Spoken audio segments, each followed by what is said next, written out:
behalf of Ancient Medico team, I warmly welcome you all for the today's session. It's my privilege to introduce our esteemed guest and speaker for the session, Vaidya Viras Boria sir. Sir is currently serving as the consultant and head of operations at Ved Garbha Infertility and Panchkarma Center, Jamnagar. With his deep insight knowledge, clinical expertise, and dedicated service, Sir has been guiding many in the field of Ayurveda and preventive healthcare. We are honored to have you with us today, sir. Sir will be dealing with the topic, the art of immunization without vaccination, Swarna Prasham. Without taking much time, let's begin with today's session. Over to you, sir.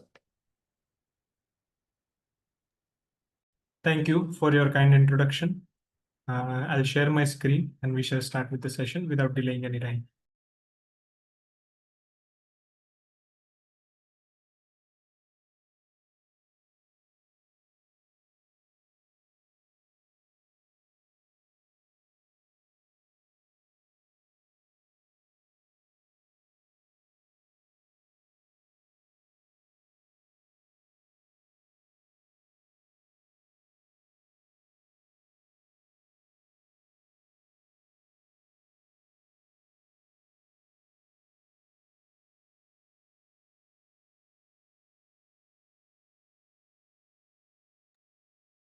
Is my screen visible? Yes, sir.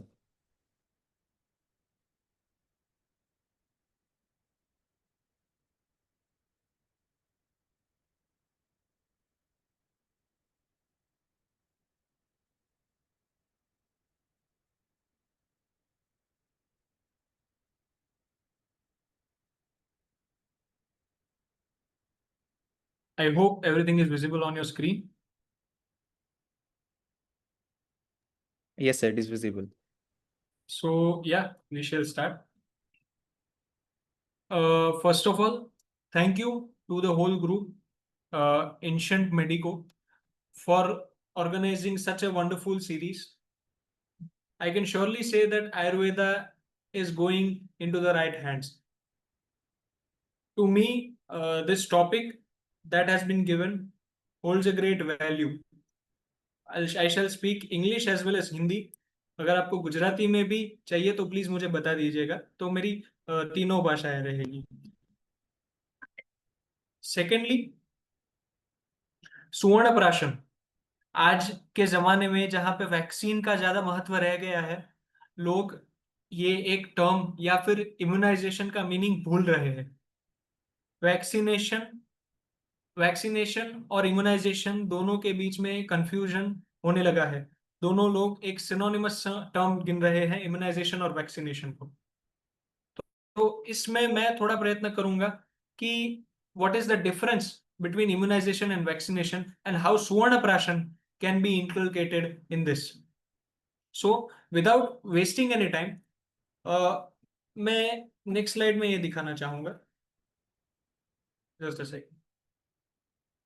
स्वामी विवेकानंद जी ने कहा है कि राष्ट्र तब महान बनता है जब उसका आम आदमी मजबूत और सशक्त होता है. तो मजबूती और सशक्तता कैसे आएगी? How can you become strong as well as dedicated to a nation? तो वो आएगी अवेयरनेस से. How awareness? Awareness by understanding that immunization and vaccination are not the same terms. Immunization and vaccination are not synonymous. दोनों different है. Immunization और vaccination का आगे difference भी बताऊंगा. आप खुद चौकित हो जाएंगे कि आज दूसरे लोग समझ क्यों नहीं रहे हैं इस डिफरेंस को. तो क्या is vaccination equivalent to immunization? क्या आप लोग भी ये समझते हैं कि वैक्सीनेशन और इम्यूनाइजेशन एक है? तो क्या आप सशक्त हैं या मैं? वो आगे पता चलेगा. ये थोड़े न्यूज कट्स हैं जो ऑलरेडी बड़े बड़े मीडिया हाउसेस हैं उन लोगों ने प्रेजेंट किए हैं, शेयर किए हैं. फर्स्ट ऑफ ऑल, जो बिल गेट्स है, उन्होंने इंडिया को एक लेबोरेटरी बोला है टू ट्राई न्यू थिंग्स. अभी भारत को लेबोरेटरी बोलना, चलो ठीक है, बड़े लोग हैं, कुछ ना कुछ बोलते रहेंगे, कुछ ना कुछ इरेज होता रहेगा. इसके बाद जो उनका फाउंडेशन है, इनके पहले की गवर्नमेंट को उन्होंने मिलियंस में पे किया है. किसके लिए? द कंट्रोवर्शियल एचपीवी वैक्सीन, जो आज शायद कई लोगों ने सुना भी होगा एचपीवी वैक्सीन किसके लिए ले रही है। उसमें बीच में साउथ के स्टेट्स में ही कुछ ना कुछ ऐसा डिफेक्ट आया था कि लोगों की डेथ होने लगी थी। This is about the HPV vaccine, जिसके लिए बिल गेट्स और मेलिंडा गेट्स के फाउंडेशन ने मिलियंस में पे किया था गवर्नमेंट को। तीसरा जो है वो है कोविड का साइड इफेक्ट्स के बारे में। जो कोविड का हम लोगों ने आज तो साइड इफेक्ट्स हम लोग देख रहे हैं कि कई लोग बोलते हैं कि वैक्सीन के कारण हुआ है, ये वैक्सीन के कारण ये हुआ है, बट एफडीए ने ऑलरेडी जब उसका मॉडर्नेरा या फिर जो कोई भी वैक्सीन आया था, उन्होंने बहुत स्पष्ट शब्दों शब्दों में लिखा था कि it has side effects like heart attack, और हार्ट में असर असर कर सकती है। Whereas me coming from the heart background और the cardiology background, मेरा थोड़ा ज्यादा एक्सपीरियंस रहा है इन कार्डियोलॉजी। तो क्या साइड इफेक्ट्स है वो भी आगे बताऊंगा। सडनली कोविड के वैक्सीनेशन के एक साल बाद एक पूरा साइंटिफिक पेपर पब्लिश हुआ था, जिसमें सारे टाइप के साइड इफेक्ट्स लिखे हुए थे। तो वो क्यों अचानक से विड्रॉ किया गया, वो भी एक आश्चर्य की बात है हमारे लिए। ऐसे बहुत सारे हैं चीजें जो हमें ध्यान देने लायक है, पर हम ध्यान नहीं दे पा रहे हैं। जब मैं हार्ट की बात कर रहा था, तब हमने सुना सुना कि वैक्सीन कैसे हार्ट में साइड इफेक्ट पैदा करती है। तो ये है आपके आपके बीच में, ये है एक नॉर्मल हार्ट और एक है एथलीट्स हार्ट। अगर कोई भी यहाँ पे कार्डियोलॉजी के विषय में थोड़ा जानकार होगा तो उनको पता होगा कि एथलीट्स हार्ट क्या है। नॉर्मल हार्ट की आप वॉल्स देखिए और एथलीट्स हार्ट की वॉल देखिए। नॉर्मल हार्ट की जो एट्रियम या फिर वेंट्रिकुलर एरिया है वो देखिए, वेरेस एथलीट्स हार्ट की एट्रियम या वेंट्रिकुलर एरिया देखिए। ये एथलीट्स हार्ट वैक्सीनेशन के पहले जस्ट एक फेनोमेनन था, पर आज एक डिजास्टर बन गया है। कैसे? आफ्टर वैक्सीनेशन ऐसे बहुत सारे केसेस में पाया गया है कि जो एथलीट्स हार्ट जैसी कंडीशन वैक्सीनेशन के बाद हो रही है। Athletes heart is basically enlargement of your cardiac walls. कोई भी एथलीट्स, इसे एथलीट्स हार्ट ही क्यों बोलते हैं, क्योंकि कभी कभी हमने बहुत सारे ऐसे इंस्टेंसेस में देखा है बिफोर वैक्सीनेशन कि जो एथलीट होते हैं या फिर कोई भी स्टर्नस एक्टिविटी करने वाले लोग होते हैं, अचानक से बेहोश हो जाते हैं और मर जाते हैं। तो इसका कारण है एथलीट्स हार्ट। उन लोगों ने चेकअप नहीं कराया होता, ये बहुत सारी बात की बात है। But athletes heart is the most common condition in athletes और the persons who are involved in strenuous activities. But ये अचानक से कोविड के बाद ऐसी डेथ्स क्यों होने लगी? यस, ये आपका वैक्सीनेशन है जो आप इम्यूनाइजेशन के साथ सिनोनिमस कर रहे हैं। ये इसका ग्राफ है। मैं ऐसे कैसे तो नहीं बोलूंगा, मेरे पास डेटा है, आप डेटा देख लीजिए। और ये मेरा डेटा नहीं है घर का, ये ऑलरेडी बड़े मीडिया हाउस ने रिसर्च करके पब्लिश किया हुआ डेटा है। 2001 में सडन डेथ्स जो एथलीट्स हार्ट के कारण है वो देखिए, और 2021 में देखिए। 2020 में कोविड आया था और 2021 में वैक्सीनेशन। तो कहां 2-3 डेथ 2001 में और कहां 325 डेथ आप, और वो भी सडनली इंक्रीज हुई है। अगर ग्राफिकली धीरे धीरे करके बढ़ती जाती तो भी हम समझते कि थोड़ा ज्यादा लाइफस्टाइल का पार्ट होता। बट इसमें तो 2020 तक तो एकदम नल है, 0 से 5 तक ही है। बट अचानक से 21 में 325, it is a matter of concern for every one of us. ये थर्ड न्यूज कट है जो बोलती है, डस कोविड-19 वैक्सीन कॉज मायोकार्डाइटिस। मायोकार्डाइटिस आप बहुत से लोग जानते होंगे, आप सभी वैद्य लोग हैं, आप सभी डॉक्टर्स हैं, तो आपको पता होगा कि मायोकार्डाइटिस क्या है। Myocarditis is the inflammation of heart muscle, और उसके साथ साथ पेरिकार्डाइटिस है, वो inflammation of lining around the heart. ये दो फेनोमेनन है जो आपको याद रखने हैं, जो आगे भी आपको कोई ना कोई तरीके से कुछ ना कुछ साइड इफेक्ट करने को मिलेंगे। यूजुअली वैक्सीन में ऐसे साइड इफेक्ट पाए जाते हैं, स्पेशली कोविड-19 वैक्सीन, मॉडर्नेरा, ऐसी वैक्सीन जिसमें मॉडर्नेरा की वैक्सीन में ऑलरेडी अभी वार्निंग इश्यू हो रही है कि इसमें हार्ट रिस्क है। तो हमारी वैक्सीन जो हमने हमने ली है उसमें क्यों नहीं दी गई? ये पूरा आप पढ़ सकते हैं आर्टिकल, इसमें ऑलरेडी दिया गया है।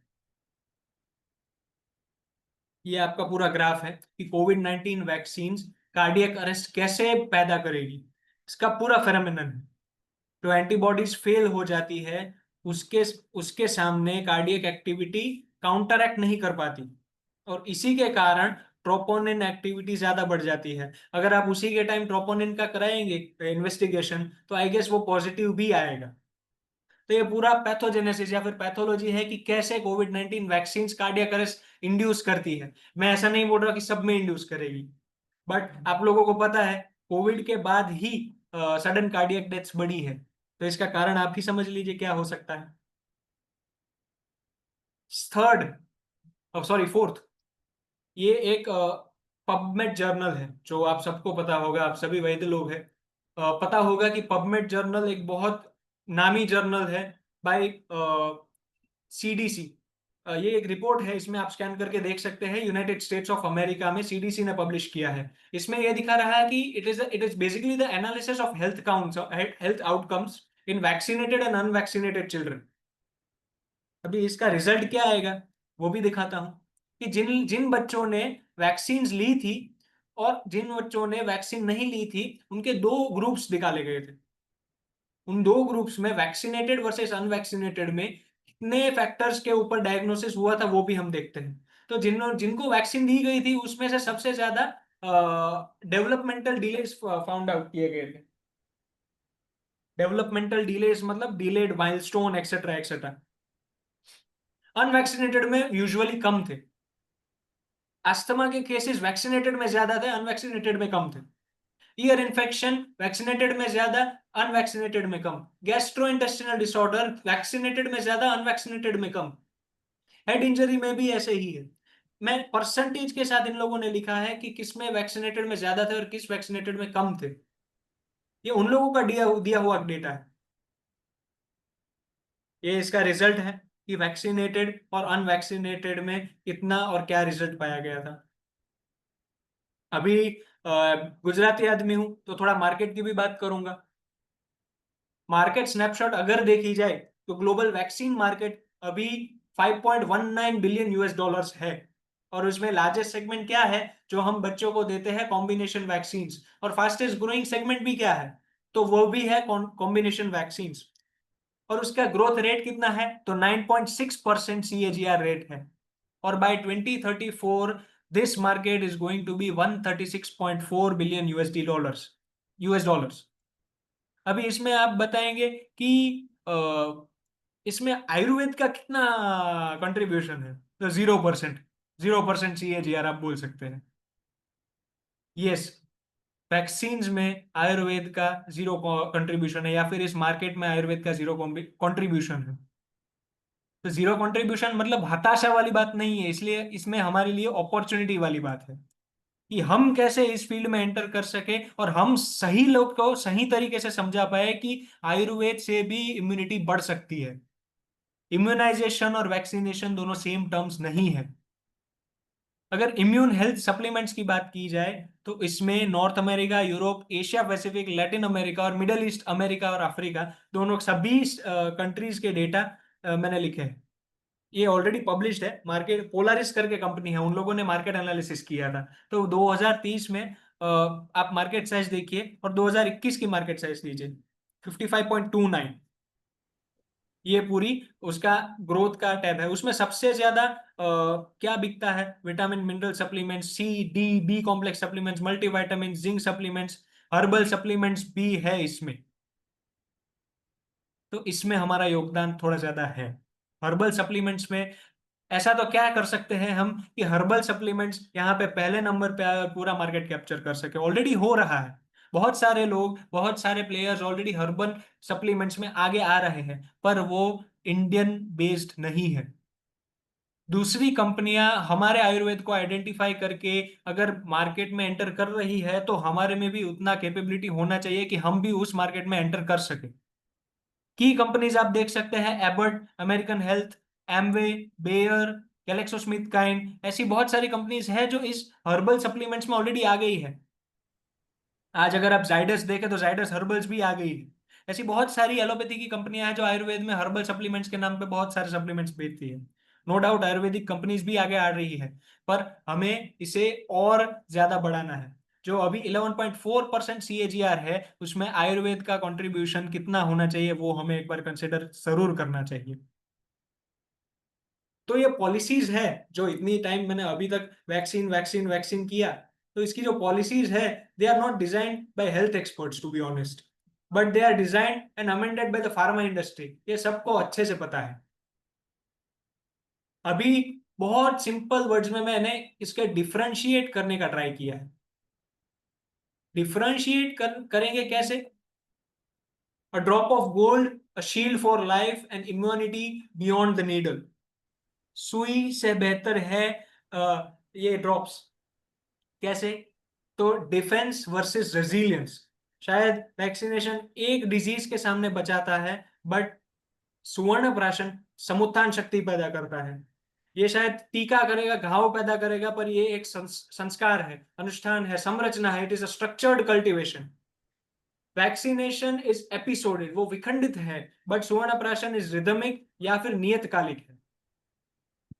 वैक्सीनेशन शायद एक रोग की प्रतिबंधता करेगा या फिर स्टॉप या फिर अवॉइड करेगा वो डिसीज को, बट सुवर्ण प्राशन आरोग्य वर्धन करेगा, स्वास्थ्य का वर्धन करेगा, ओजस संवर्धन करेगा। ओजस तो तेजो धातु नाम शुक्रांत नाम परम सुतम। तो ये बहुत इजी लैंग्वेज में मैंने कन्वे करने का ट्राई किया है कि सुवर्ण प्राशन और वैक्सीनेशन कैसे डिफरेंशिएट हो सकते हैं। अभी इम्यूनिटी और इम्यूनाइजेशन की बात चल रही है, तो आपको ये सब तो पता ही होगा कि इम्यूनिटी के टाइप्स कितने हैं। इम्यूनिटी के टाइप्स है एक्टिव और पैसिव। ये सबने पढ़ा है, सभी वैद्य लोग हैं, सभी मेरे से ज्यादा होशियार है, सभी जानते हैं कि ये सब कहाँ से कहाँ पे इम्यूनिटी होती है। एक्टिव, पैसिव, एक्वायर्ड, ये सभी आपको पता है। तो वैक्सीनेशन और इम्यूनाइजेशन में क्या डिफरेंस है वो थोड़ा समझने की ट्राई करते हैं। The act of injecting a vaccine और a biological substance to stimulate an immune response. Immune response की बात हो रही है यहाँ पे। और इम्यूनाइजेशन क्या है? The process by which a body becomes protected against the disease और अ ग्रुप ऑफ डिसीज। अभी वो इनेट भी हो सकता है और एक्वायर्ड भी हो सकता है, जो हमने पहले देखा। Vaccination can be given through external agents like injections, nasal, oral vaccines, whereas immunization can also naturally and holistically achieved through time tested ayurvedic methods like सुवर्ण प्राशन, जो innate immunity, व्याधि क्षमत्व इन्फेंसी से ही बढ़ाता है।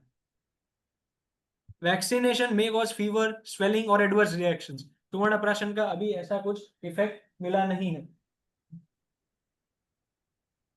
अभी आयुर्वेदा's विजन ऑफ व्याधि क्षमत्व क्या है? हम लोगों को दो मीनिंग इसमें ट्राई करेंगे समझने का। स्वस्थ से स्वास्थ्य रक्षणम, मातुर से विकार प्रशमनम, हमें पता है। और इम्यूनिटी की अगर बात करें, आयुर्वेद बेसिकली स्वास्थ्यम और बलम, ये दो चीजों पे फोकस करता है।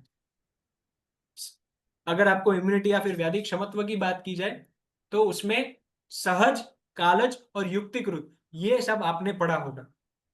व्याधि क्षमत्व अगर हम कंपेयर करें इंग्लिश या फिर सिनोनिमस टर्म से, तो व्याधि क्षमत्व इज इम्यूनाइजेशन। व्याधि प्रतिबंधकत्व can be compared to a vaccine, and व्याधि उत्पादन विरोधित्व can be compared with anti serum properties of a vaccine. अभी पाथवेज टू ट्रू इम्यूनिटी क्या है? What are the pathways to true immunity? आहार, विहार, रसायन, संस्कार और आचार, ये पांच चीजें हैं जो आपकी इम्यूनिटी ऐसे ही एनहांस करेगी। आहार is food, basically the food you eat. हमारे गुजराती में कहावत है, अन्न तेवो ओडकार। जैसा खाना बनाओगे वैसा ही खाओगे, वैसे ही संस्कार आएंगे। तो ये हमारी दादी माँ कहती थी, ऐसे ही थोड़ी कहती थी। विहार, जो आपका डेली रूटीन है, वो कैसा होना चाहिए? रसायन, एंटीऑक्सीडेंट्स एंड रिजुविनेशन। संस्कार, असिस्टेड बॉडी माइंड ट्रांसफॉर्मेशन। आचार, good conduct, ethical behaviour, positive mental attitudes that promote overall wellbeing and longevity. अभी आपको बहुत अच्छा एग्जांपल देता हूं, जो एंटी रेबीज वैक्सीन हमारे महर्षि सुश्रुत ने बोल दी है। अलर्क विश का आप रेफरेंस सुश्रुत संहिता में देख सकते हैं। एंटी रेबीज वैक्सीन का वर्णन वहां पे ऑलरेडी किया गया है। तो अभी जो हमने पढ़ा, सुवर्ण प्राशन, इम्यूनाइजेशन, वैक्सीनेशन, तो क्या है इम्यूनाइजेशन? अगर हमने वैक्सीनेशन के इतने साइड इफेक्ट पढ़े, मैंने आपको इतना पढ़ा दिया, इतना वाइट वॉश कर दिया कि नहीं वैक्सीनेशन नहीं ही करना है, तो हम उसका ऑप्शन तो पता होना चाहिए, हम क्या करना चाहिए, हमें क्या करना चाहिए, what is the next step that we should adopt. तो Suvarna Prashan is the next step that we should adopt. Suvarna Prashan is the real concept of immunization. कैसे? मैं ऐसे ही बात नहीं करने वाला हूं, कंसेप्चुअल बात नहीं होगी। I show you the real data that we have presented in front of everyone. अगर सुवर्ण प्राशन के डेफिनेशन की बात की जाए तो थोड़े थियरी की बात कर लेते हैं। काश्यप संहिता में ये दिया गया है, सुवर्ण प्राशन ही एतत् मेधा अग्नि बलवर्धनम आयुष्यम मंगलम पुण्यम वृष्यम वर्ण्यम ग्रहापहम मासात् परम मेधावी व्याधिर्विनिश्च गृह्यते षड अभिमास्य श्रुतधर सुवर्ण प्राशनात् भवेत्।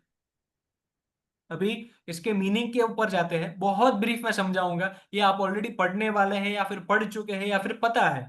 तो मेधावर्धन है, इंटेलेक्ट इंप्रूव करता है, अग्निवर्धन करता है, बलवर्धन करता है, आयुष्य लाइफ स्पैन बढ़ाता है, मंगलम ऑस्पिशियस है, पुण्यम है, वृष्यम है रिज्यूमिनेटिंग है, वर्ण्यम इंप्रूव स्किन कॉम्प्लेक्शन, ग्रहापहम ग्रह अफ्लिक्शन जो ग्रह रोग होते हैं उससे दूर रखता है, परम मेधावी एक्स्ट्रॉर्डिनरी इंटेलिजेंट चाइल्ड बनता है इससे, और चाइल्ड डिजीज रेजिस्टेंट जो हमारा मेन टारगेट होता है, जो मेन गोल होता है कि डिजीज रेजिस्टेंट चाइल्ड को कैसे बनाना है, वो बनता है। शुद्धधर extraordinary ability to retain and remember whatever she or he hears is what शुद्धधर मीन्स। तो ये बेसिक डेफिनेशन है जो सुवर्ण प्राशन में दिया गया है। अभी आप बोलेंगे कि सर आप इतना सारा डेफिनेशन तो बोल दिया, अभी इसका प्रूफ कहाँ से लाए, हम लोग एविडेंस कहाँ से लाए, सबको बताए कैसे कि सुवर्ण प्राशन इतना काम करता है। ये उसके बेसिक हमने जो अभी पढ़ा है वो है। अगर उसके यूज की बात की जाए तो प्रधान लेहन जो प्राइमरीली हम सुवर्ण प्राशन बनाते हैं, तो कैसे हम लोग यहाँ पे जामनगर में पंचमृत्तिका शोधित हॉलमार्क गोल्ड गौ शर्करा और प्योर हनी से प्रधान लेहन जो है, या फिर नियोनेट के लिए जो प्राशन होता है वो इससे बनाते हैं। उत्तर लेहन के लिए हम बलाघृत अष्टमंगल घृत कुकुम्भ जैसी चीजें यूज करके सुवर्ण प्राशन बनाते हैं। और जो हमारा स्टैंडर्ड सुवर्ण प्राशन है, ये दोनों चीज का कॉम्बिनेशन है जो मैं आगे और भी बताऊंगा। अभी what is the importance of Pushya nakshatra in सुवर्ण प्राशन? बहुत सारे लोग स्टोरी डालते हैं इंस्टाग्राम में, पुष्य नक्षत्र है आपके बच्चे को सुवर्ण प्राशन दो, फ्री सुवर्ण प्राशन कैंप, ये वो, बट क्यों पुष्य नक्षत्र पे ही? वाई पुष्य नक्षत्र is preferred over all the other नक्षत्र? पहले तो नक्षत्र कितने हैं वो समझ लेते हैं। देयर आर टोटल 27 नक्षत्र। 27 नक्षत्र में पुष्य नक्षत्र ही क्यों? तो पुष्य नक्षत्र इसलिए क्योंकि वहां पे नवरात्र की वजह से डोमिनेंट। तो कोई आता ही नहीं है। सब नवरात्र में। हेलो, आवाज आ रही है ना मेरी? Yes, sir. तो पुष्य नक्षत्र क्यों? पुष्य नक्षत्र में जो डोमिनेंट डेटी या फिर डोमिनेंट फिगर होता है वो बृहस्पति होता है। अभी बृहस्पति क्या काम करेगा सर? हमें तो पता ही नहीं है कौन है बृहस्पति। तो Brihaspati is often correlated with knowledge and nourishment. Brihaspati का पुष्य नक्षत्र में इन्फ्लुएंस कैसे होगा? बृहस्पति कैसे नरिश करेगा, नॉलेज कैसे लाएगा? तो Brihaspati is associated with Jupiter, right, और it is a beneficial planet in Vedic astrology. अभी कई कई लोग बोलते हैं कि हर रोज सुवर्ण प्राशन दीजिए, कहीं कहीं लोग बोलते हैं पुष्य नक्षत्र को दीजिए। इसका पुष्य नक्षत्र का सिंपल मीनिंग है कि सूक्ष्म और स्थूल शरीर जब एक साथ अलाइन होते हैं वो नक्षत्र होता है पुष्य नक्षत्र। तो पुष्य नक्षत्र होता है तभी सूक्ष्म और स्थूल शरीर एक साथ अलाइन होते हैं। क्यों? तो वहां पे स्पिरिचुअल और होलिस्टिक ग्रोथ होती है, दोषास बैलेंस हो जाते हैं। ये सब तो हमें पता है, पर ये खास अगर कोई पूछे कि पुष्य नक्षत्र को ही क्यों देते हैं, तो इसका आपके पास ये जवाब होना चाहिए कि उस नक्षत्र में बृहस्पति डोमिनेंट होते हैं, नरिशमेंट और नॉलेज के देवता है, या फिर उसमें सूक्ष्म और स्थूल शरीर अलाइन होते हैं और सबसे ज्यादा नरिशमेंट तभी मिलता है। सूक्ष्म और स्थूल शरीर की अगर बात की जाए तो हमने पंचकोश पढ़े हैं फर्स्ट ईयर में, एनाटॉमी, रचना शरीर में। तो पंचकोश है जो प्राणमय कोश, विज्ञानमय कोश, अन्नमय कोश, मनोमय कोश, आनंदमय कोश, वो कैसे भेदना होता है वो पुष्य नक्षत्र पे भेदता है। जब सुवर्ण प्राशन हम देते हैं तभी वो अलाइन होता है और तभी पंचकोश को भेद के हमें सही नरिशमेंट मिलता है। मन, बुद्धि, चित्त, अहंकार, ये सब नरिश होते हैं। अभी एक बेसिक चीज है जो आपको आइसबर्ग थियरी, जो ऑलरेडी ब्रिटिश साइंटिस्ट ने बोली है, आइसबर्ग थियरी, ये लोगों ने, हमारे आचार्यों ने तो ऑलरेडी ये सब बोल दिया है, पर ब्रिटिश लोग क्या है, उनका आदत है कि हमारी चीजें कॉपी करना, हमारी चीजें देख देख के ये सब करना, वो सब करना। तो उन्होंने आइसबर्ग थियरी का इन्वेंशन किया। आइसबर्ग थियरी ये कहती है कि हमारी जो भी कॉन्शियस थिंकिंग है वो 5% है और अनकॉन्शियस थिंकिंग है वो 95% है। अभी अनकॉन्शियस थिंकिंग में जो 95% में क्या आएगा, हमारी आदतें, habits, beliefs, values, identity, intuition, creativity, emotion, self worth, imagination, self confidence, long term memory, protective reactions and automatic bodily function, ये हमारे लिए इंपॉर्टेंट है जो अनकॉन्शियस थिंकिंग में है। अभी ये आइसबर्ग थियरी और पुष्य नक्षत्र ये डिफरेंशिएट करे आइसबर्ग थियरी और सूक्ष्म और स्थूल शरीर का अलाइन होना। शायद आप अब आपको थोड़ा समझ में आ गया होगा कि मैं क्या कहना चाह रहा हूं। इसमें मेन कंटेंट है गौग्रुत। अत्र गव्यम तु जीवनियम रसायनम। गौग्रुत या फिर घृत को रसायन बोला गया है। शतक्षीणम, मेद्यम, बल्यम, स्तन्यकरम परम। गौग्रुत मेद्य है, साइंटिफिकली वैलिडेटेड, प्रोवन, इंक्रीज। हमने जामनगर में डॉक्टर निशा परमार मैडम है, आईटीआर जामनगर में, हमने ये बहुत सारे बच्चों में एक सैंपल साइज लिया था, 2 सैंपल साइज लिए थे, जहां पे एक सैंपल साइज को गौग्रुत दिया था और दूसरे को नॉर्मली जो खाना देते हैं वो दिया था। तो गौग्रुत वाले जो सैंपल साइज था उसमें 47% पीजीआई मेमोरी स्केल, जो मॉडर्न रेफरेंसेस है उसके साथ हमने कोऑर्डिनेट करके 47% इंक्रीज मिला हमें पीजीआई मेमोरी स्केल में। तो अगर किसी को जवाब देना है तो इस भाषा में देना पड़ेगा कि हमने ऐसी रिसर्च करके गौघृत से ही 47% शॉर्ट टर्म मेमोरी में इंक्रीज पाया है। तो अगर कोई पूछे कैसे पता चलेगा कि शॉर्ट टर्म मेमोरी इंक्रीज हुई है, तो हमें रेफरेंस देना है पीजीआई मेमोरी स्केल में। अभी हम अगर रिसर्च की बात करें कि अगर सुवर्ण प्राशन आपने देखा है तो कहाँ से रिसर्च हुई, तो मैं 3 रिसर्च यहाँ पे बात करूंगा। फर्स्ट रिसर्च छोटा था, फर्स्ट प्राइमरी रिसर्च प्रोग्राम की अगर बात करें तो जामनगर में ही हमने 100 बच्चों का, ऑलमोस्ट 100 या 200 बच्चों का सैंपल साइज लिया था। फर्स्ट प्राइमरी रिसर्च प्रोग्राम जो हमारा था उसमें टोटल 86 चिल्ड्रन, 100 में से 86 चिल्ड्रन रेगुलर थे। 86 में से जिन्होंने, हमने 1 साल सुवर्ण प्राशन कंटिन्यूअस दिया था, तो हमने एक क्राइटेरिया बनाया कि 86 चिल्ड्रन में से कितने बच्चों को क्वार्टरली डॉक्टर विजिट लगा, मतलब कि हर क्वार्टर में 3 से 4 महीने में कितने बच्चे डॉक्टर के पास विजिट करने गए। सेकंड कैटेगरी था हाफ ईयरली विजिट का, हाफ ईयरली विजिट में कितने बच्चे गए। और थर्ड क्राइटेरिया कि कितने बच्चे गए ही नहीं डॉक्टर के पास दिखाने। तो 86 में से मैं आपको बताने के लिए बहुत खुश हुई है, ऑलरेडी हमने रिसर्च किया है पहले, 5 ही बच्चे ऐसे थे जिन्होंने क्वार्टरली डॉक्टर विजिट किया था, 6 बच्चे ऐसे थे जिन्होंने हाफ ईयरली विजिट किया था और 75 ऐसे बच्चे थे जिन्होंने विजिट किया ही नहीं था। ऐसे 75 बच्चे जिन्होंने विजिट नहीं किया था, इन्होंने 1 साल खाली सुवर्ण प्राशन लिया है with the diet that we prescribe. अभी ये सुवर्ण प्राशन के लिए भी जो हमने डेटा लिया था उसके लिए भी हमने क्राइटेरिया ऑफ असेसमेंट रखा था कि 86 में से कितने क्राइटेरियाज हमें अचीव हुए हैं, जो पैरामीटर्स जो बेसिक होते हैं वो कितने हमने अचीव किए हैं। तो सोशल स्माइल पहला क्राइटेरिया था, उसमें नॉर्मल एज था 2 to 3 मंथ्स।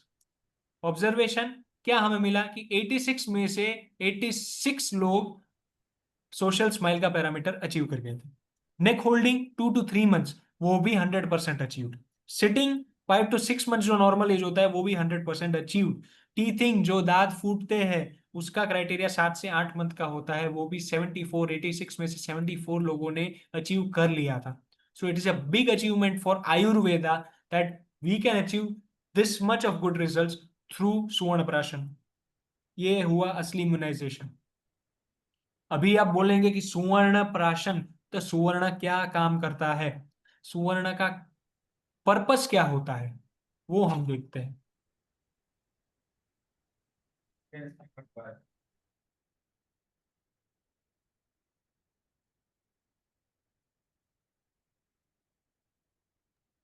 सुवर्ण का क्या इंपॉर्टेंस होता है, अगर उसकी बात की जाए तो सुवर्ण ऑलरेडी रिसर्च किया गया हुआ चीज है, कोई नई चीज नहीं है। सुवर्ण कैंसर में as a drug delivery model use किया जाने वाला है बहुत ही कम समय में। सुवर्ण एज पर world wide researches has reported to produce immunostimulant action.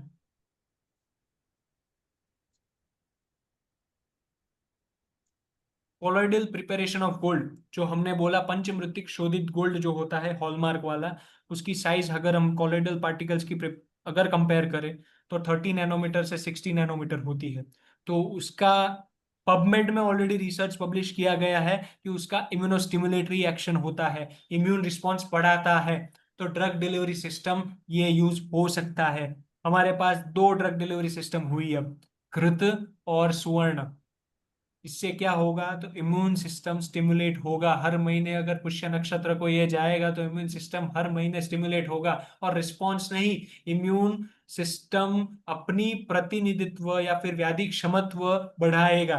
Nano particles कैसे एब्जॉर्ब होंगे, तो nano particles can be absorb directly through the sublingual route, directly into the blood stream, opening the tight junction, facilitating the tight junctions to be absorbed directly into the part of systemic circulatory process with the blood। Directly tight junction से absorb हो जाते हैं और इससे systemic circulatory process में मिल जाते हैं सब पार्टिकल्स।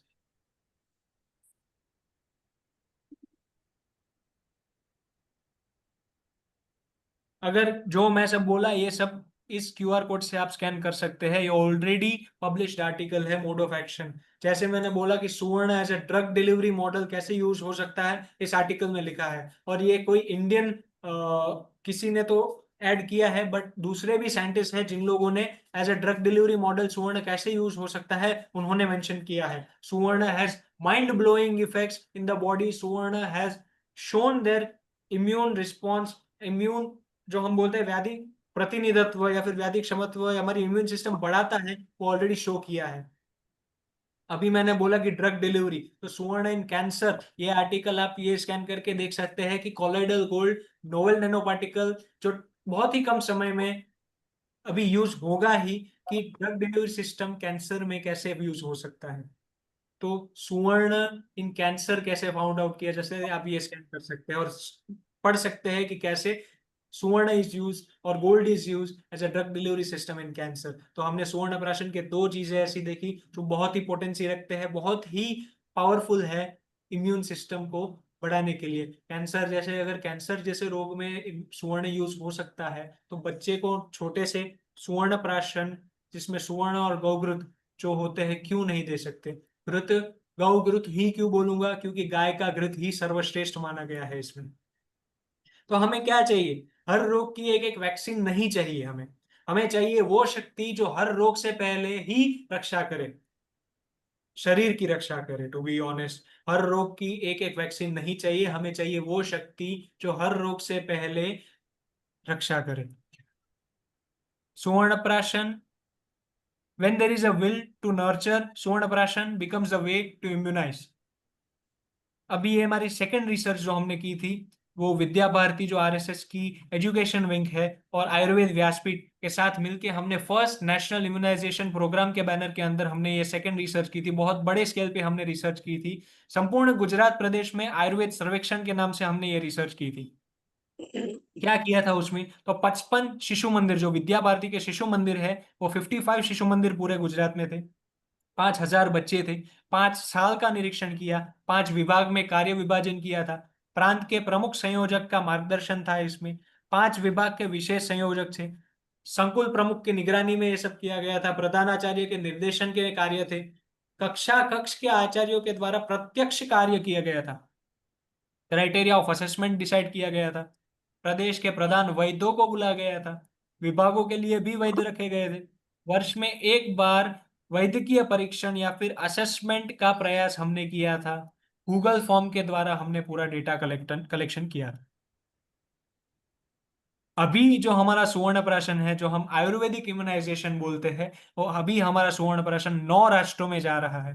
गुजरात में 55 शिशु मंदिरों में सुवर्ण प्राशन जा रहा है। गुजरात सरकार की बात करें तो गुजरात सरकार के 2 आंगनवाड़ी केंद्रों में प्रायोगिक कार्य चल रहा है। एक साथ 25,000 बच्चों को एक साथ सुवर्ण प्राशन किया जाता है। आरोग्य भारती ने कर्नाटक में यह प्रोजेक्ट लिया है। अभी आरोग्य भारती एवं सीमाजन कल्याण समिति द्वारा प्रोजेक्ट लक्ष्यपथ में 10 गांव के बच्चों को हम एक साथ सुवर्ण प्राशन करते हैं। कुल हम हर पुष्य नक्षत्र को 25,000 बच्चों का एक साथ सुवर्ण प्राशन करते हैं। अगर कंट्रीज की बात की जाए तो हमारा Suvarna Prashan USA, UK, Kuwait, UAE, Shanghai, Germany, Canada, Singapore, Saudi Arabia, इन सभी जगह पे आप जो टेबल में देख सकते हैं इतने स्वर्ण प्राशन हमने पहुंचाया है। गवर्नमेंट सेक्टर की बात करें तो चोटिला जैसे गांव में हम लोग 4,000 बच्चों का करते हैं स्वर्ण प्राशन। पीपतरोड़ा जहाँ पे रूरल एरिया है वहाँ पे 45 लोगों का हमने स्वर्ण प्राशन किया है। तो जैसे हमने बात किया कि criteria of assessment data collect किया, तो वो कैसे किया था, मैंने डेटा कलेक्ट हमने कैसे किया था, ये डॉक्टर हितेश जानी सर के अंडर के गाइडेंस के अंदर हमने ये सब डेटा कलेक्ट किया था। और उसके जो क्राइटेरिया जो ऑफ असेसमेंट थे वो क्या थे, और उसके बाद हमने सभी पेरेंट्स को भेजा कि 5,000 बच्चे जो थे उनके जो पेरेंट्स थे उनको गूगल फॉर्म भेजा था। इनके जो रिस्पॉन्सेस आए वो 1381 रिस्पॉन्सेस हमने रिकॉर्ड किए थे। उसमें हमारे सवाल ऐसे थे। पहला सवाल हमने ये रखा था कि सुवर्ण प्राशन के बाद बालक के स्वास्थ्य में आपको फायदा मिला कि नहीं। तो 95% पेरेंट्स ने बोला हाँ हमें फायदा मिला। 5% ऐसे पेरेंट्स थे जिन लोगों ने बोला कि नहीं हमें फायदा नहीं मिला। तो दूसरा हमने पूरा पलटा के पूछा फिर से कि did you observe any side effects इन सुवर्ण प्राशन, आपको साइड इफेक्ट दिखे। तो उसमें तो पेरेंट्स ने बोला कि 98% पेरेंट्स ने बोला कि नहीं हमें साइड इफेक्ट नहीं दिखे। 2% ने बोला कि हाँ दिखे। हमने, क्योंकि हमारे गर्भ संस्कार के कार्य चल रहे हैं जहां पे हम वैक्सीन भी नहीं दिलवाते और गर्भ संस्कार से ही इम्यूनिटी डेवलप करते हैं, तो हमने ये क्वेश्चन रखा था कि have you vaccinated your child yet. तो 74% पेरेंट्स ने वैक्सीनेट किया था बच्चे को। और 26% जो हमारे गर्भ संस्कार के थ्रू हमने इम्यूनाइज किए थे उन लोगों ने बोला कि नहीं हमने वैक्सीनेट नहीं किया है। तो 26% ऐसे बच्चे थे जिन लोगों ने विदाउट वैक्सीनेशन इम्यूनिटी अचीव की थी। हमारे लिए बहुत बड़ी बात है वो 26 बच्चे।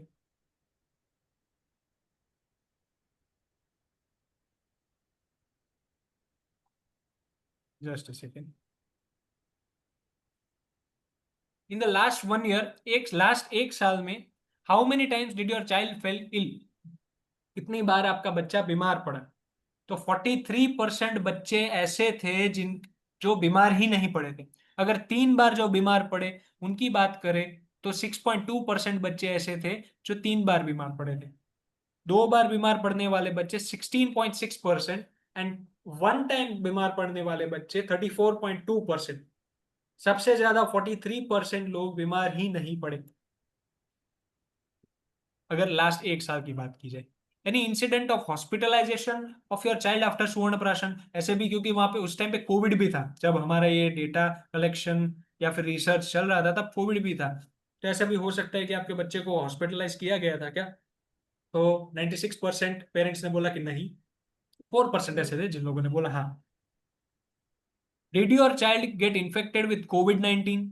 ऑब्वियसली ये प्रश्न तो हमें पूछना ही था क्योंकि कोविड-19 इतने पीक पे था तभी। तो सुवर्ण प्राशन वाले बच्चों में कैसा रिस्पॉन्स था ये हमें खास देखना था क्योंकि इम्यूनिटी तो डेवलप करनी ही है और ये हमारे लिए गोल्डन चांस था कि कोविड-19 में कैसा रिस्पॉन्स आया। तो 96% बच्चे ऐसे थे जिन्होंने इम्यूनिटी डेवलप कर ली थी और पेरेंट्स ने बोला कि नहीं इनको कोविड-19 नहीं हुआ था। 4% बच्चे को हुआ था।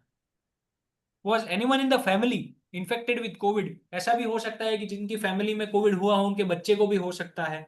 या फिर ऐसे रिकरेंट इन्फेक्शन जो भी हम बोलते हैं उसके भी चांसेस हो सकते हैं। तो नो के चांसेस, नो में जो हमें ओपिनियन मिले 65% पेरेंट्स ने बोला कि नहीं और 35% पेरेंट्स ने बोला हाँ। Did you notice change in physical as well as mental characteristics of your child, ये हमारा क्वेश्चन था कि फिजिकल और मेंटल कैरेक्टरिस्टिक्स में कितना क्या क्या चेंज मिला आपको। तो उसमें जो हमने जवाब दिया वो 98% ने बोला कि हाँ हमें फिजिकल और मेंटल दोनों कैरेक्टरिस्टिक में चेंज मिला। 2% थे दैट सेड नो।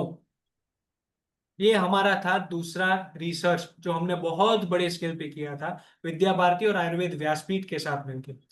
और इन्हें ये हर बार जैसे हम रिसर्च करते रहते हैं, हमें एक अलग ही टाइप का कॉन्फिडेंस मिलता है कि नहीं, हम जो कर रहे हैं सही कर रहे हैं। हम जो कर रहे हैं आयुर्वेद का को सीख रहे हैं। कोई भी सीखा हुआ नहीं है, ना तो सीख के पैदा हुआ है, कुछ ना कुछ करके हम लोग सीखते हैं, हम लोग सिखाते हैं, और साथ में मिलके अगर कुछ करते हैं तो वो हमारे आयुर्वेद के लिए करते हैं। अभी हम तीसरे रिसर्च की बात की जाए तो ऑलरेडी अभी यहाँ पे चल रहा है एज वी टॉक। तो हर पुष्य नक्षत्र को कच्छ, जो गुजरात में एक कच्छ एरिया है, जो आप जानते हो कि ग्रेट रन ऑफ कच्छ की तरफ से या फिर उस नाम से, तब वहां पे 5500 रूरल चिल्ड्रन को स्वर्ण प्राशन लास्ट 5 साल से हम लोग पहुंचा रहे हैं। मोर देन 50,000 स्वर्ण प्राशन डोजेस हमने एडमिनिस्टर किए हैं। और कच्छ बॉर्डर एरिया, जहां पे इंडिया और पाकिस्तान की बॉर्डर आती है, ऐसे 10 गांव हमने, डॉक्टर हितेश जानी सर ने और हम उनकी टीम जो हम है, उन्होंने अडॉप्ट किए हैं। और वहां पे हम लोग बहुत सारी सेवा, सुवर्ण प्राशन तो एक प्रकल्प है, वैसे बहुत सारे प्रकल्प, शिशु सुरक्षा, नारी सुरक्षा, सगर्भा सुरक्षा, किशोरी सुरक्षा, ऐसे करके हमने बहुत प्रकल्प करे हैं, जिनमें हम आयुर्वेद से ही लोगों को इम्यूनाइज करते हैं। आयुर्वेद से, गर्भ संस्कार से हम लोग वहां की माताओं को अच्छी संतति पैदा पैदा करना सिखाते हैं। एनीमिया करेक्शन, ऐसी बहुत सारी चीज, आई करेक्शन कैंप्स, वहाँ की सॉल्ट इंटेक या फिर जो टीडीएस बोलते हैं वाटर में, वो ज्यादा होती है। या फिर आंख की जो बीमारियां है, वो ऑब्वियसली रेत वाला विस्तार है इसलिए ज्यादा होगी, तो उसके लिए आई करेक्शन कैंप और वो सब हमने रखे हैं। तो ओवर 50,000 स्वर्ण प्राशन डोजेस हमने वहां पे एडमिनिस्टर ऑलरेडी किए हैं। उसके लिए तो मैं आपको भी बुलाऊंगा कि आप हमारे साथ जुड़े, हम साथ में ऐसी बड़ी रिसर्च कर सकते हैं। लखपत एरिया, जहाँ पे बॉर्डर है, जहाँ पे इंडिया और पाकिस्तान की बॉर्डर है, हम वहां पे रिसर्च कर रहे हैं। जहाँ पे एलोपैथी नहीं पहुंच पाया, आज हम उसी जगह पे, उसी 10 गांव में स्वर्ण प्राशन पहुंचाने का प्रयत्न कर रहे हैं। ये कुछ तस्वीरें हैं जो हर पुष्य नक्षत्र को हम जाते हैं और स्वर्ण प्राशन देने का हम लोग ने जो संकल्प किया है वो हम साक्षात्कार। Knowledge becomes credible only when it is standardized. Knowledge becomes credible only when it is standardized. ये मैं 2 बार क्यों बोला, क्योंकि ये सब जो हमने रिसर्च किया है वो स्टैंडर्डाइज्ड प्रोडक्ट से किया है। वो स्टैंडर्डाइज तब हुआ जब उसके पास एक बैनर था जीएमपी का, जब उसके पास एक बैनर था एफएसएसएआई स्टैंडर्ड के मार्क का। जीएमपी और एफएसएसएआई उतने ही इंपॉर्टेंट हैं, क्यों? क्योंकि हमको उस उनकी लैंग्वेज में जवाब देना है कि नहीं, हम लोग ऐसा कर रहे हैं तो आपके पैरामीटर्स के हिसाब से कर रहे हैं, आप जो स्टैंडर्ड्स हम लोग कर रहे हैं उसके हिसाब से हम लोग चीजें कर रहे हैं। तो why standardization is the need of the hour. Standardization की जरूरत क्यों है? तो without standardization licenses, the outcomes remain anecdotal, not evidence based. Standard चीजें नहीं है आपके पास तो आप सरकार को क्या दोगे? सरकार मांगेगी स्टैंडर्ड चीजें। अगर आपका स्वर्ण प्राशन स्टैंडर्ड नहीं है तो अभी करवाइए, जीएमपी प्रोडक्ट का ठप्पा लगवाइए, एफएसएसआई का ठप्पा लगवाइए, क्योंकि उसके बाद ही आपका रिसर्च वैलिड माना जाएगा। डेटा आपके पास होगा, पर आप प्रोडक्ट के रूप में क्या देंगे? फिर तो वो बोलेंगे कि हैवी मेटल टेस्ट करवाओ, ये टेस्ट करवाओ, वो टेस्ट करवाओ। तो standardization is the need of the our.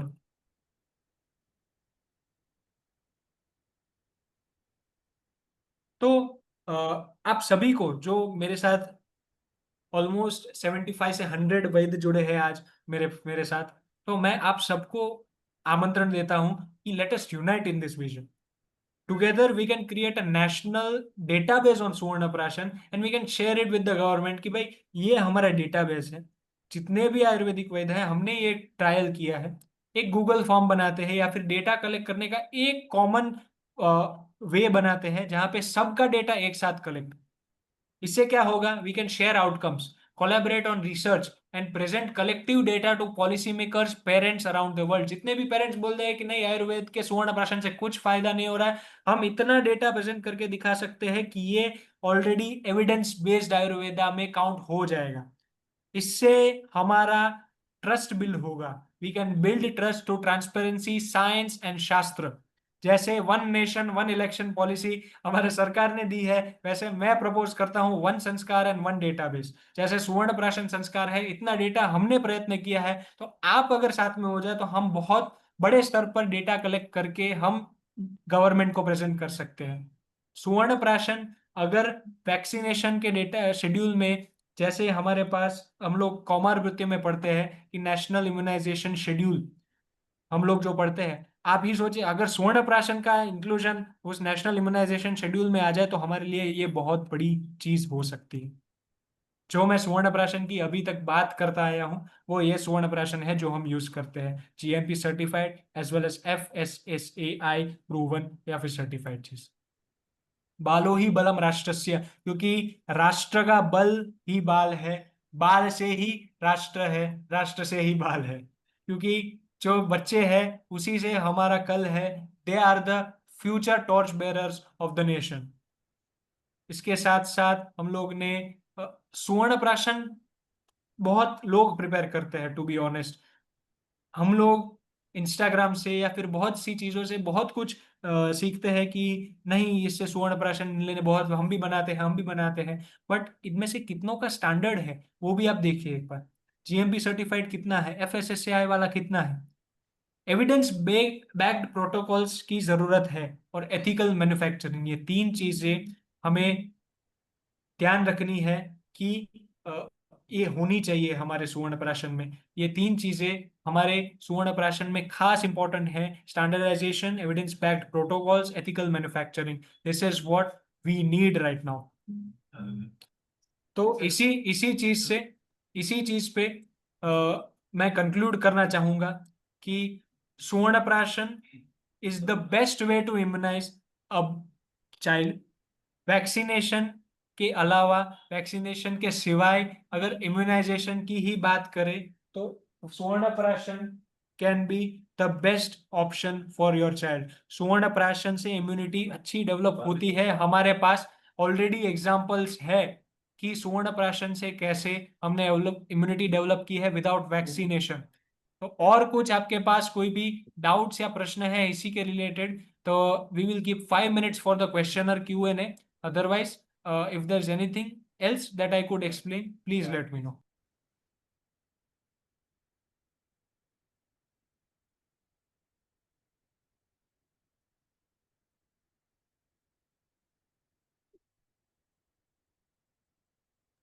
Are there any doubts?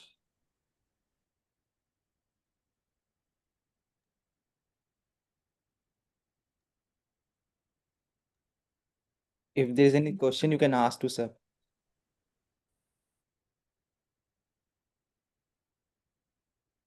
खुशी का एक मैसेज है कि गर्भ संस्कार से कैसे कर सकते हैं। मुझे पर्सनल मैसेज आया है खुशी का। तो गर्भ संस्कार एक फेनोमेनन है जिसे हम उत्तम संतति पाने का विज्ञान भी बोलते हैं। तो उत्तम संतति कैसे प्राप्त कर सकते हैं? उत्तम संतति, how can we get the best progeny through Garbh Sanskar. गर्भ संस्कार एक ऐसा प्रोजेक्ट है या फिर ऐसा एक संस्कार है जहां पे प्लानिंग से पहले, जब बच्चा कंसीव करते हैं उससे पहले हम अ, उसका बच्चा कैसा हो वो डिसाइड कर लेते हैं, और उसी के साथ साथ हम इम्यूनिटी भी कैसे होगी डेवलप वो हम डिसाइड करते हैं। जैसे दूसरे औषधि हुई, उसका संस्कार हुआ, वंशवर्ण संस्कार, गर्भाधान संस्कार, उसके 9 महीने जो 3 ट्राइमेस्टर हो गए वो कैसे हो गए, जन्म के बाद बच्चा क्या क्या खाना लेगा, कब तक दूध लेगा, कब से दूध बंद करेगा, अन्नप्राशन संस्कार कैसा होगा, कर्णवेधन संस्कार, जितने भी संस्कार दिए गए हैं वो टाइमली फॉलो करने हैं। दूसरे भी क्या ऐसी चीजें हैं, आहार, संगीत, योग, ऐसी बहुत सारी चीजें हैं गर्भ संस्कार में जो करिश्मा मैम कल समझाएंगी आपको कि कैसे क्या चीज हो सकती है गर्भ संस्कार में जिससे हम उत्तम संतति या फिर बेस्ट इम्यूनिटी ले सकते हैं।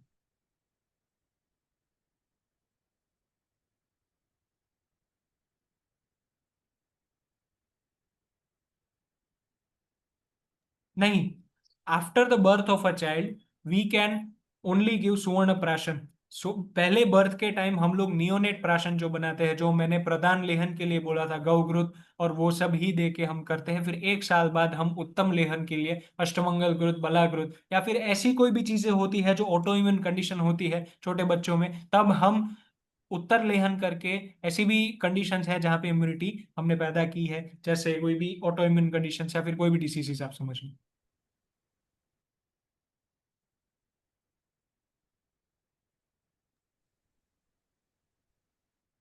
Any more doubts?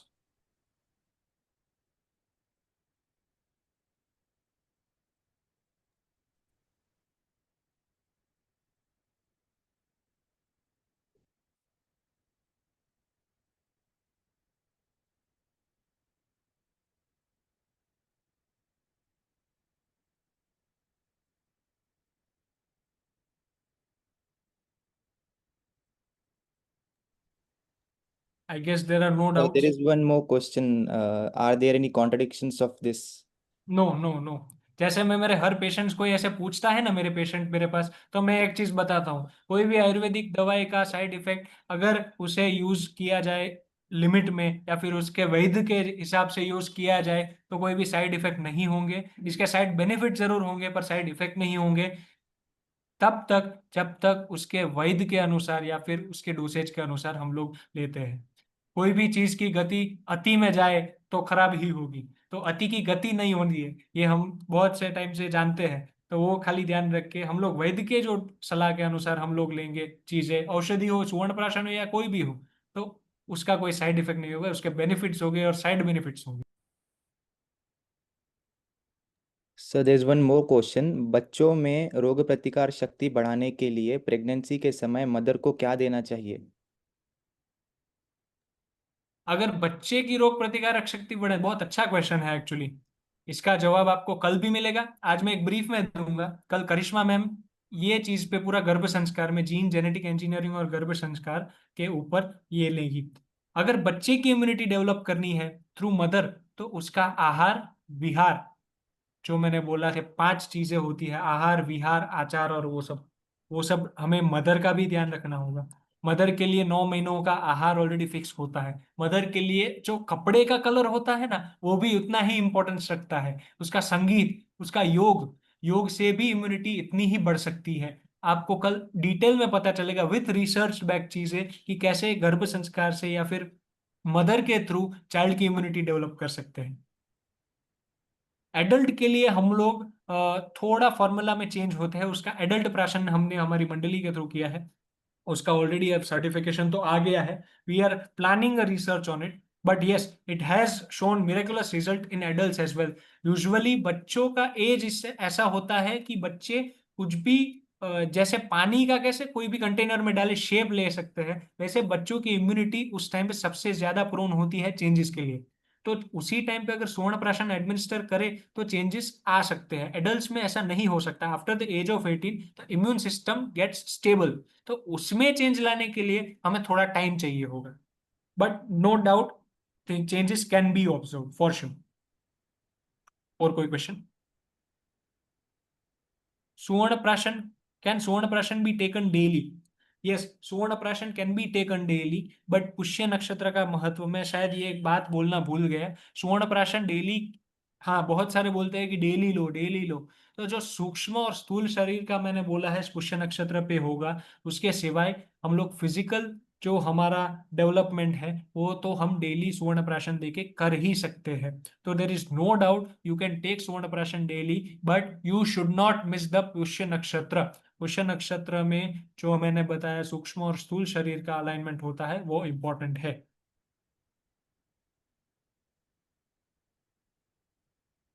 There is another one question which says अगर कोई बच्चा मेच्योर नहीं है, वो बच्चा लेते हैं, मुझे समझ में नहीं आया कुछ, एक बार फिर से एक बार इन केस। ओके, हाँ उसकी इम्यूनिटी के लिए सुवर्ण प्राशन तो दे सकते हैं।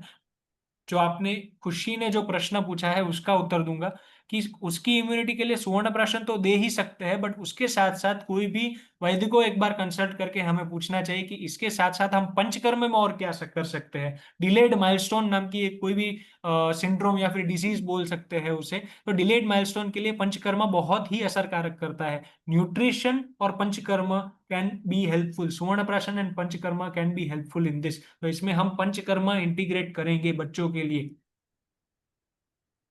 For how long to administer Suvarna Prashan? Till 14 years of age we can give Suvarna Prashan to the concern from child. तो जो एडल्ट फेज में जब स्टेप इन होते हैं तब सुवर्ण प्राशन नहीं देते।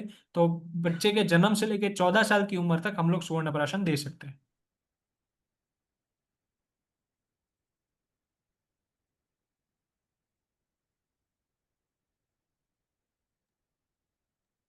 स्वर्ण प्राशन में क्या देते हैं, आपका क्लास मिस हो गया, आपको रिकॉर्डिंग वैसे तो मिल जाएगी। मैंने ऑलरेडी प्रदान लेहन, उत्तर लेहन, बहुत सारी चीजें मैंने बताई है इसमें, थोड़ा इसमें टाइम ज्यादा जाएगा। तो उसके लिए आपको द टीम में से, एंशिएंट मेडिको टीम में से आपको रिकॉर्डिंग दे दीजिए। धर्मेश भाई प्लीज नोट हर क्वेरी। जी जी। और कोई डाउट्स? आई गेस आप सब लोगों को समझ में आ गया है कि कैसे सुवर्ण प्राशन, इम्यूनाइजेशन और वैक्सीनेशन का मैं समझा पा रहा था। इन केस अगर कोई ज्यादा डाउट्स है तो मुझे इंस्टाग्राम पे आप ये स्कैन करके मैसेज कर सकते हैं। और इन केस आपको और भी कोई प्रश्न है तो मुझे इंस्टाग्राम में कभी भी टेक्स्ट कीजिए, I will be very happy to answer this question. But मैं फिर से आपसे अनुरोध करूंगा कि हम लोग साथ में मिलके ये सुवर्ण प्राशन आगे बढ़ाते हैं, हम लोग साथ में मिलके सुवर्ण प्राशन का एक डेटाबेस बनाते हैं, जिससे हम आगे एटलीस्ट गवर्नमेंट अथॉरिटीज को पता सके कि हमने सुवर्ण प्राशन पे ये एक्सटेंसिव रिसर्च, अग्रेसिव रिसर्च किया गया है। Thank you everyone, thank you again to the ancient medico team. Thank you everyone, thanks a lot. Thank you, sir, for your sharing your valuable knowledge on Swarna Prashan with us. We are truly grateful for the time and wisdom we have shared. A heartfelt thank to all the participants as well.